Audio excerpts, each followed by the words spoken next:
Comment vivre de manière unifiée le commandement de l'amour de Dieu et du prochain? L'évangile d'aujourd'hui est très court, mais paradoxalement, c'est l'évangile qui résume toute la Bible. Les 2 commandements, vous savez, combien de commandements Dieu a donné à Moïse? 10. Et Jésus les a résumés en 2. Il a gardé le premier et les 9 autres, il les a condensés dans aimer son prochain comme soi-même. On sait bien que quand on aime son prochain, on ne veut pas le tuer, on ne veut pas le convoiter, on ne veut pas le voler, etc. Donc, vraisemblablement, parce que les docteurs de la loi pensent que Jésus remet en cause l'amour de Dieu comme absolument premier, du fait que Jésus opère des guérisons le jour du sabbat et fréquente les pécheurs. Peut-être certaines personnes auraient-elles une réaction équivalente vis-à-vis de chrétiens qui auraient à cœur de défendre les pauvres en disant « ce sont des communistes, ceux qui font la charité, ceux qui s'occupent des pauvres, on peut les traiter de communistes parce que c'est eux les premiers humanistes. » Voilà. Pape François, dans son exhortation apostolique Gaudate et Exsultate, nous dit « Est préjudiciable et idéologique l'erreur de ceux qui vivent en suspectant l'engagement social des autres, le considérant comme quelque chose de superficiel, de mondain, de laïcisant, de communiste, de populiste. » Sous-entendu, leur engagement social a pris le dessus par rapport à leurs convictions religieuses. De fait, nous avons quelquefois du mal à bien vivre de manière unifiée le commandement de l'amour de Dieu et du prochain. Nous allons voir 3 cas de figure. Aimer son prochain sans aimer Dieu sans aimer son prochain, aimer Dieu et son prochain, mais de manière séparée. Les 2 premiers nous donnent des chrétiens unijambistes, le 3e, des chrétiens qui ont des troubles de coordination, qui souffrent d'une sorte de schizophrénie.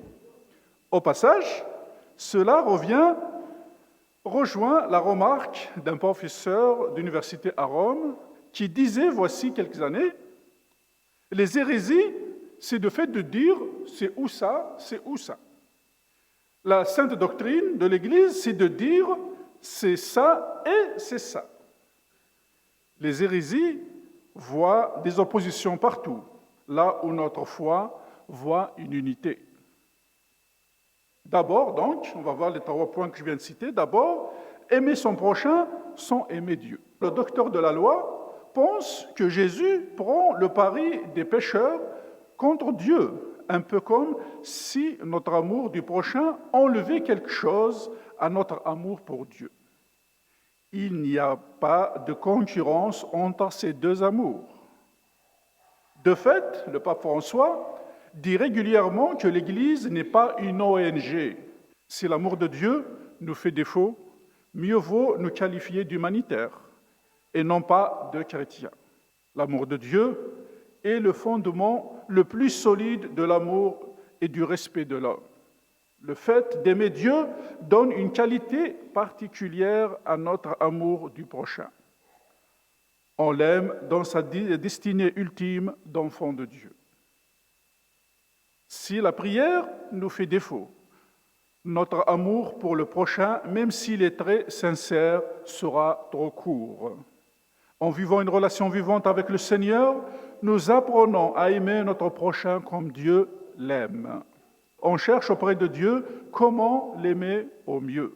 Benoît XVI, dans son encyclique Deus Caritas Est, nous dit « Si le contact avec Dieu me fait complètement défaut dans ma vie, je ne peux jamais voir en l'autre que l'autre, et je ne réussis pas à reconnaître en lui l'image divine. » Deuxièmement, aimer Dieu sans aimer son prochain. Dans la première épître de Jean, nous lisons « Si quelqu'un dit « J'aime Dieu » alors qu'il a de la haine contre son frère, c'est un menteur. En effet, celui qui n'aime pas son frère qu'il voit est incapable d'aimer Dieu qu'il ne voit pas. Certains sont tentés d'aimer Dieu en faisant l'économie de l'amour du prochain. Mais ce n'est pas possible. En effet, c'est viscéral pour Dieu d'entendre le cri des malheureux. Comme nous le lisons dans le psaume 33, un pauvre crie, le Seigneur, Dieu, l'entend. Si Dieu nous commande d'aimer notre prochain, c'est parce que cela fait partie de lui-même. Saint Vincent de Paul nous dit qu'il fait beau de voir les pauvres si nous les considérons en Dieu et dans l'estime que Jésus en a faite. Mais si nous les regardons selon les sentiments de la chair et de l'esprit mondain, ils paraîtront misérables. Dieu aime les pauvres et par conséquent, il aime ceux qui aiment les pauvres. Car lorsqu'on aime bien quelqu'un, on a de l'affection pour ses amis et pour ses serviteurs. Dans l'évangile de Jean, chapitre 13, il nous dit « À ceux-ci, tous reconnaîtront que vous êtes mes disciples, si vous avez de l'amour les uns pour les autres. » Comment prétends-tu aimer Dieu que tu ne vois pas, si tu n'aimes pas ton prochain que tu vois? L'amour du prochain est comme la vérification de l'amour de Dieu. Ce n'est pas un hasard si Jésus se cache d'une manière privilégiée dans les pauvres. Si je suis aimé par l'amour de Dieu, je deviens en mesure d'aimer celui qui n'est pas gratifiant. Cela me permet de détecter les faux amours. Même si une personne est défigurée, Jésus a donné sa vie pour elle. La charité fraternelle est signe de la qualité de notre prière. La prière doit aider notre cœur à s'ouvrir au prochain. On peut légitimement se poser des questions si quelqu'un prend de longues heures de prière mais ne progresse pas dans l'amour du prochain. Si dans ma vie, je néglige complètement l'attention à l'autre, désirant seulement être pieux et accomplir mes devoirs religieux, alors même ma relation à Dieu se dessèche. Alors cette relation est seulement correcte, mais sans amour. Seule ma disponibilité à aller à la rencontre du prochain, à lui témoigner de l'amour, me rend aussi sensible devant Dieu. Troisièmement, aimer Dieu et son prochain séparément. Après les chrétiens unijambistes, voici les chrétiens qui souffrent d'un trouble de coordination. Il y a comme une cloison entre leur amour de Dieu et leur amour du prochain. Ils vivent une sorte de schizophrénie. Le fait d'aimer Dieu, si cet amour est authentique, ne m'éloigne pas de mon prochain, bien au contraire. Ce ne sont pas deux réalités parallèles, mais dans le même mouvement que j'aime Dieu et mon prochain. Il y a une spirale bienfaisante. Nous devenons une personne unifiée dans l'amour. Nous n'avons qu'un cœur, il n'y a pas de conflit. C'est ce que vivait très bien Saint Vincent de Paul. Il nous dit, si à l'heure de votre oraison le matin, vous devez aller porter une médecine, allez-y au repos. Offrez à Dieu votre action. Unissez votre intention à l'horizon qui se fait à la maison ou ailleurs. Ce n'est point quitter Dieu que quitter Dieu pour Dieu. Par son incarnation, le Fils de Dieu s'est en quelque sorte uni à tout homme. C'est ce qui apparaît d'une manière évidente dans la parabole du jugement dernier. Nous lisons « J'ai eu faim et vous m'avez donné à manger. J'ai eu soif et vous m'avez donné à boire. J'étais un étranger et vous m'avez accueilli.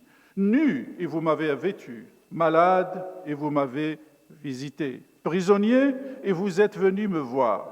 Chaque fois que vous l'avez fait pour l'un de ces plus petits, qui sont mes frères, c'est à moi que vous l'avez fait, nous dit Jésus. Le pape François sait le dire d'une manière émagée. Il nous dit « L'amour de Dieu et l'amour du prochain sont inséparables et complémentaires. Ce sont les deux faces d'une même médaille.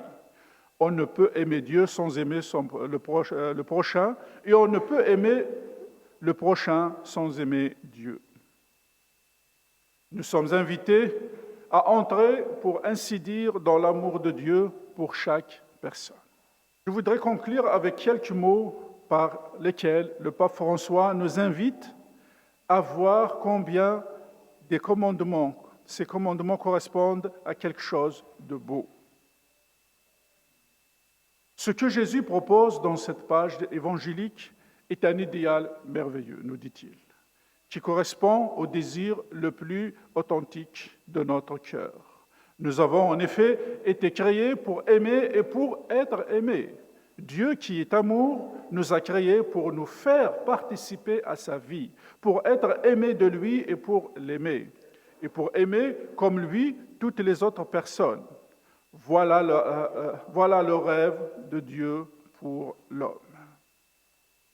Et pour le réaliser, nous avons besoin de sa grâce. Nous avons besoin de recevoir en nous la capacité d'aimer qui vient de Dieu lui-même.